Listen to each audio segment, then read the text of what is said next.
जब भी हम किसी के घर जाते हैं उनके लिए कोई उपहार या कोई भेंट लेकर जाते हैं ताकि आतिथ्य भी बना रहे और उन्हें तनिक प्रसन्नता भी मिले।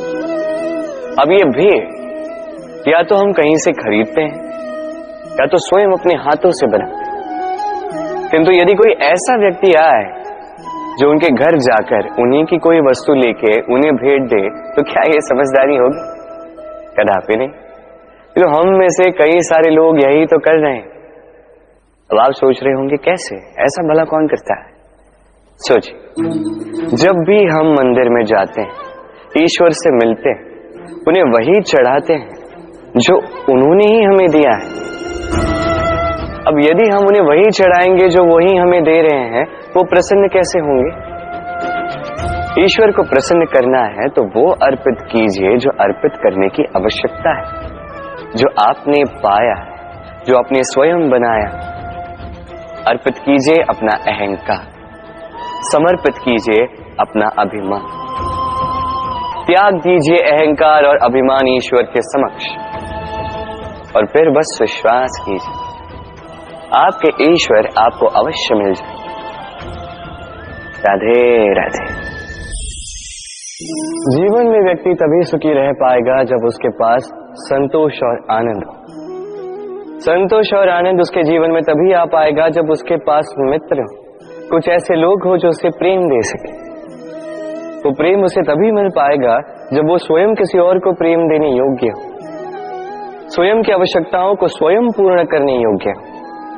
वो स्वयं की आवश्यकताओं की पूर्ति तभी कर पाएगा जब उसके पास धन हो। धन अर्जित तभी कर पाएगा जब उसके पास कोई विद्या या कोई कला, और ये ऐसे ही नहीं आते। समझे? सर्वप्रथम आलस त्यागी। जिस भी क्षेत्र में आप हैं, पूरी निष्ठा से कर्म कीजिए, विद्या से संपन्न हो जाइए, तभी मिलेगा आपको सुख, तभी मिलेगा आपको प्रेम, और तभी एक मुस्कुराहट के साथ अपना जीवन व्यतीत कर पाएंगे। राधे राधे।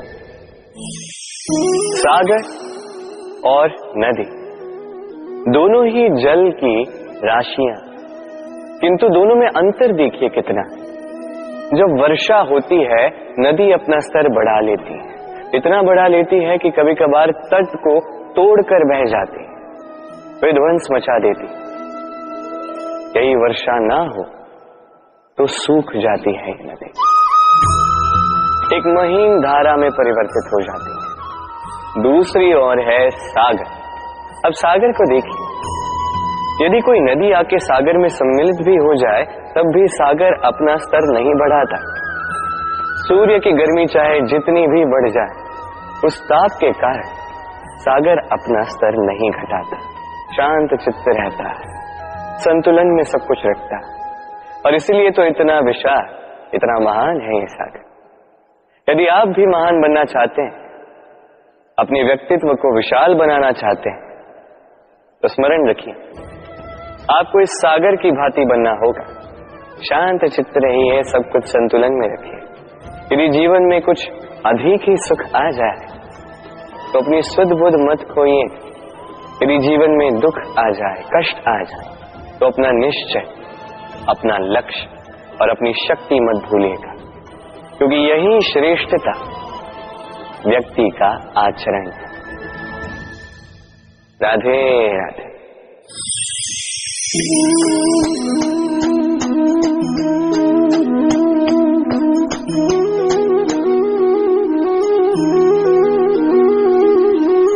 आप सोच रहे होंगे कि मैं कर क्या रहा। मैंने सुना कि चट्टानों में जो है रत्न पाए जाते, वही ढूंढ रहा था। तो देखिए एक ऐसी विचित्र बात है, हर चट्टान में रत्न नहीं पाए जाते, हर गज के मस्तक पर गजमुक्ता नहीं पाया जाता, हर वन में चंदन का वृक्ष नहीं पाया जाता। जीवन में ये जो श्रेष्ठ और महान वस्तुएं, इन्हें पाने के लिए कठिनाइयों का सामना करना ही पड़ता है। अब ऐसे ही श्रेष्ठ होते हैं मित्र, अत्यंत श्रेष्ठ यदि सही मित्र मिले तो आपको जीवन में कई सारे लोग मिलेंगे, बड़ी मीठी मीठी बातें करेंगे, किंतु यदि कोई ऐसा जीवन में आए जो आपके हित के विषय में सोचे, आपके हित के विषय में कार्य करे, तो उसे कहीं मत जाने दीजिए, उन्हें अपने जीवन में सहेज कर फिर देखिए आपके जीवन में सुख ही सुख हो। राधे राधे। देखो तो ये संसार कितना सुंदर है, किंतु वास्तविक सत्य ये है कि इस संसार में सब कुछ नश्वर है। जो कल था वो आज नहीं है, जो आज है वो कल नहीं था, और जो आज है वो कल भी नहीं होगा। प्रत्येक व्यक्ति अपने अपने समय पर काल को प्राप्त हो जाता है।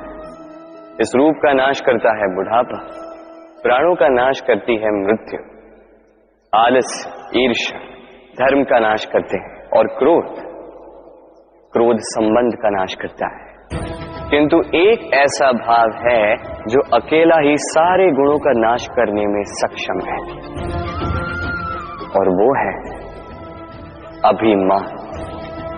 इसलिए ज्ञान को स्वयं के पास आने दीजिए, किंतु अभिमान को कदापि नहीं, क्योंकि यदि ये अभिमान आपके पास आ गया तो जीवन में जो कुछ भी आपने अर्जित किया है, चाहे वो गुण हो, चाहे वो धन हो, चाहे वो मित्र हो, चाहे वो आनंद, सबका नाश हो जाएगा। राधे राधे। इस पुष्प को देख रहे हैं, कितना सुंदर खिला हुआ है ये पुष्प, और इसका कारण क्या है आप जानते हैं?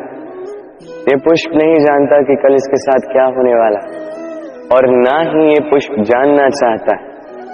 ये नहीं जानता कि कल ये किसी सुंदरी की केस सज्जा में लगेगा या किसी अर्थी पर शोक का प्रतीक बनेगा। ये जीता है तो केवल आज, केवल वर्तमान, और इसीलिए स्वयं भी महकता है, दूसरों को भी महकाता है।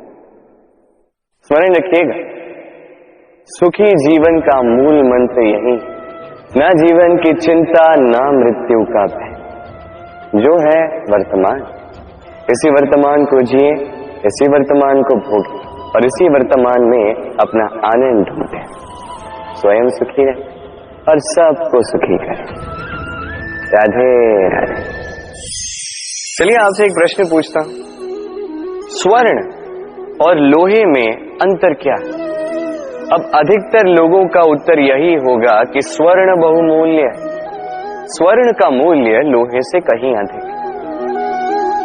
उचित है, किंतु हमें ये बात नहीं भूलनी चाहिए कि स्वर्ण हमारे श्रृंगार का कार्य करता है, हमें तनिक और सुंदर दिखाता है।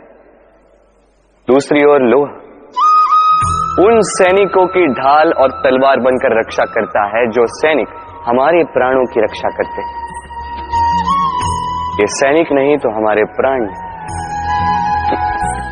अब बताइए, स्वर्ण का मूल्य अधिक होने से क्या लोहे का मूल्य कम हुआ? कदापि। इसी प्रकार इस जीवन में आप चाहे जितने प्रयास कर, कुछ न कुछ ऐसा अवश्य होगा जो आपको कभी नहीं मिलेगा, और इसके कारण स्वयं को हीन समझ लेना अनुचित है।